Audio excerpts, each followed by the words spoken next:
Hi friends, Indian oil corporation limited నుంచి ఒక notification release చేయడం జరిగింది. 29/8/2019 తారీఖున నోటిఫికేషన్ రావడం జరిగింది. ఈ నోటిఫికేషన్కి అప్లై చేయడం కోసం మాత్రం సెప్టెంబర్ 2వ తారీఖు నుంచి ఆన్లైన్ అప్లికేషన్ ప్రారంభించబడి సెప్టెంబర్ 23వ తారీఖు సాయంత్రం 6 గంటల వరకు కూడా మీరు అప్లై చేసుకోవచ్చు అండి. పేమెంట్ కూడా ఆన్లైన్లో చేయాల్సి ఉంటుంది. జనరల్ ఓబీసీ అభ్యర్థులతో ₹100 ఫీజు చెల్లించాల్సి ఉంటుంది. ఎకనామికల్ వీకర్ సెక్షన్ వాళ్ళకు కూడా ఫీజు ఉంటుందండి. ఎస్సీ ఎస్టీ పీడబ్ల్యూ క్యాండిడేట్స్కి ఎటువంటి ఫీజు లేదు. ఆన్లైన్లో కూడా ఎస్బీఐ ఖాళీల ద్వారా మాత్రమే చెల్లించాల్సి ఉంటుంది. ఆల్రెడీకి చెందిన అభ్యర్థులు ఎవరైనా ఈ పోస్టులకు అప్లై చేసుకోవచ్చు. మొత్తం 22 ఖాళీలు ఇచ్చారండి. ఇక్కడ చూసుకుంటే ఇంజనీరింగ్ అసిస్టెంట్, టెక్నికల్ అటెండెంట్, అదేవిధంగా జూనియర్ ఆఫీస్ అటెండెంట్ ఉద్యోగాలు ఇచ్చారు. మనకు దానికి సంబంధించిన క్వాలిఫికేషన్ కూడా ఇచ్చారు. చూద్దాం. ఏజ్ లిమిట్ వచ్చేసరికి మనకు 29/8/2019 నాటికి ఏజ్ అనేది చూడడం జరుగుతుందండి. 18 నుంచి 26 సంవత్సరాల మధ్యలో వారు ఈ పోస్టులు అప్లై చేయొచ్చు. ఎస్సీ ఎస్టీ వాళ్ళైతే 31 సంవత్సరాల వరకు, ఓబీసీ నాన్ క్రిమిలేయర్ వాళ్ళైతే 29 సంవత్సరాల వరకు కూడా ఈ పోస్టులకు అప్లై చేసుకోవచ్చు. ఇంజనీరింగ్ అసిస్టెంట్, మెకానికల్ వాళ్ళైతే చూడండి, మనకు మెకానికల్ ఇంజనీరింగ్ అదేవిధంగా ఆటోమొబైల్ ఇంజనీరింగ్ ఈ రెండిట్లలో ఏ విభాగంలో కానీ డిప్లొమా చేసినట్టే ఈ పోస్టులు అప్లై చేసుకోవచ్చు. ఫుల్ టైం 3 years డిప్లొమా చేసిన వాళ్ళు కానీ లేదా ఐటీఐ చేసి ఫైనల్ ఇయర్ డిప్లొమా చేసిన వాళ్ళు కూడా ఈ పోస్టులకు అప్లై చేసుకోవచ్చు అండి. మినిమం 50% మార్కులతో పాస్ అయి ఉండాలి. ఎస్సీ ఎస్టీ పీడబ్ల్యూ క్యాండిడేట్స్ అయితే పాస్ మార్కులు ఉంటే సరిపోతుందని ఇచ్చారు. మనకు ఇంజనీరింగ్ అసిస్టెంట్ ఎలక్ట్రికల్ విభాగంలో ఉన్నటువంటి ఉద్యోగాలు చూసుకుంటే 3 సంవత్సరాల ఫుల్ టైం డిప్లొమా కానీ ఐటీఐ తర్వాత 1 సంవత్సరం అంటే ఓవరాల్గా ఐటీఐ చేసి డిప్లొమాలో జాయిన్ అయినటువంటి వాళ్ళు కానీ ఈ పోస్టులు అప్లై చేసుకోవచ్చు. Electrical engineering, electrical and electronics ఇంజనీరింగ్లో చేసినటువంటి వాళ్ళు ఈ పోస్టులకు అప్లై చేసుకోవచ్చు అండి. సో దీనికి చూసుకుంటే మనకు చూడండి 50% మార్కులతో పాస్ అయి ఉండాలి. ఈ పోస్టులో కూడా ఎస్సీ ఎస్టీ పీడబ్ల్యూ క్యాండిడేట్స్ అయితే పాస్ మార్కులతో పాస్ అయితే సరిపోతుంది అనమాట. ఇంజనీరింగ్ అసిస్టెంట్ వచ్చేసరికి దీనికి కూడా ఇక్కడ 6 రకాలు ఇచ్చారు. మనకు ఏ డిసిప్లిన్లోనైనా కానీ మీరు డిప్లొమా చేసినట్టే అప్లై చేసుకోవచ్చు అండి. Electronics and communication engineering, electronics and telecommunication engineering, electronics and radio communication engineering, instrumentation and control engineering, instrumentation and process control engineering, electronics engineering ఈ విభాగంలో ఏ విభాగంలో అయినప్పటికీ ఫుల్ టైం 3 years డిప్లొమా చేసినటువంటి వాళ్ళు కానీ 2 years ఐటీఐ తర్వాత 1 year డిప్లొమా చేసినటువంటి వాళ్ళు కానీ దీనికి అప్లై చేసుకోవచ్చని ఇచ్చారు. చూడండి, ఆఫీస్ అసిస్టెంట్ ఉద్యోగాలు వచ్చరికి మనకు దీనికి వచ్చరికి full time bachelor degree pass అయినటువంటి వాళ్ళు ఈ పోస్టులు అప్లై చేయొచ్చు. అంటే ఫుల్ టైం డిగ్రీ చేసినటువంటి వాళ్ళు ఈ పోస్టులకు అప్లై చేసుకోవచ్చని ఇచ్చారు మనకి ఇక్కడ. సో 50% మార్కులతో పాస్ అయి ఉండాలి. ఎస్సీ ఎస్టీ పీడబ్ల్యూ క్యాండిడేట్స్ అయితే వాళ్ళు మినిమం పాస్ మార్క్స్ ఉంటే సరిపోతుంది అనమాట. టెక్నికల్ అటెండెంట్ ఉద్యోగాలు వచ్చేసరికి చూడండి 10th ప్లస్ ఐటీఐ ఉన్న వాళ్ళు ఈ పోస్టులకు అప్లై చేసుకోవాలి. వీళ్ళు ట్రేడ్ సర్టిఫికేట్ కానీ ఎన్టీసీ సర్టిఫికేట్ కానీ ఉండాలని కోరడం జరుగుతుంది వీళ్ళకు.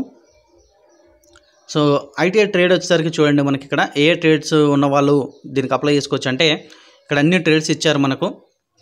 సో ఒకవేళ మెకానిక్ డీజిల్ అయితే 1 సంవత్సరం కోర్సుతో 1 year ఐటీఐ చేసిన వాళ్ళు కూడా అప్లై చేసుకోవచ్చు. మిగతా వరకు 2 years ఐటీఐ చేసిన వాళ్ళు అప్లై చేసుకోవచ్చు అని ఇచ్చారు.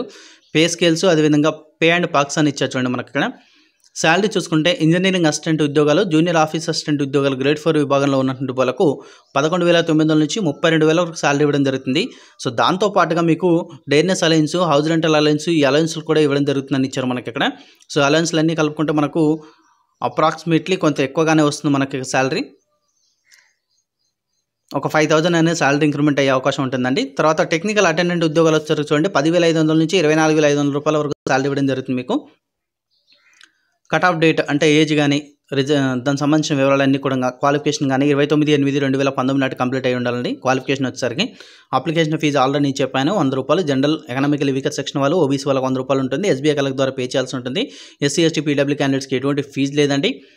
ఓకేనా. ఏజ్ రిలాక్సేషన్ కూడా మీకు ఆల్రెడీ చెప్పాను నేను. సెలక్షన్ మెథడాలజీ వచ్చేసరికి మనకు రాత పరీక్ష, స్కిల్ ప్రొఫిషియన్సీ, ఫిజికల్ టెస్ట్ ఆధారితంగా ఎంపిక చేయడం జరుగుతుంది. స్కిల్ ప్రొఫిషియన్సీ, ఫిజికల్ టెస్ట్ వచ్చేసరికి ఇది కేవలం క్వాలిఫైయింగ్ నేచర్లో మాత్రమే కండక్ట్ చేయడం జరుగుతుందండి. సో అండి జూనియర్ ఆఫీస్ అసిస్టెంట్కి వచ్చేసరికి మీ కంప్యూటర్ ప్రొఫిషియన్సీ టెస్ట్ అనేది కండక్ట్ చేయడం జరుగుతుంది. స్కిల్ ప్రొఫిషియన్సీ ఫిజికల్ టెస్ట్లో భాగంగా కంప్యూటర్ ప్రొఫిషియన్సీ టెస్ట్ అనేది కండక్ట్ చేయడం జరుగుతుంది. సో ఇవన్నీ కేవలం క్వాలిఫైయింగ్ నేచర్లో మాత్రమే కండక్ట్ చేయడం జరుగుతుంది. స్కిల్ ప్రొఫిషియన్సీ, ఫిజికల్ టెస్ట్ అనేది మీకు ఎక్కువగా రాత పరీక్షలో వచ్చిన మార్కుల ఆధారితంగా ఎంపిక చేయడం జరుగుతుంది. సో ఇవి కూడా క్వాలిఫై కావాల్సి ఉంటుంది కంపల్సరీగా. మినిమం 40% మార్కులు వచ్చితే రాత పరీక్షలో క్వాలిఫై అయినట్లు అనమాట.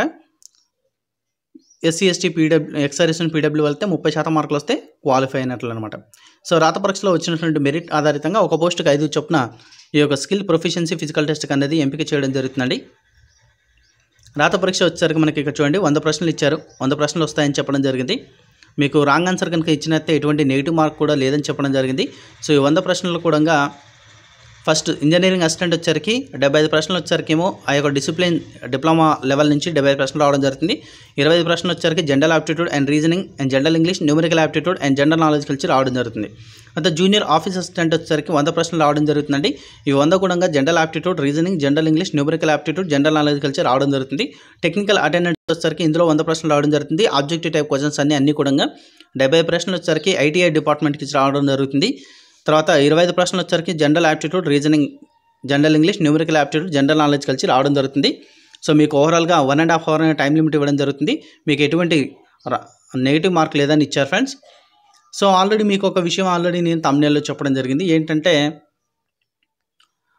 మనకు సొంత రాష్ట్రంలో ఉద్యోగం చేసుకునే అవకాశం అని చెప్పారు. మరి ఇదేంటి అని చెప్తే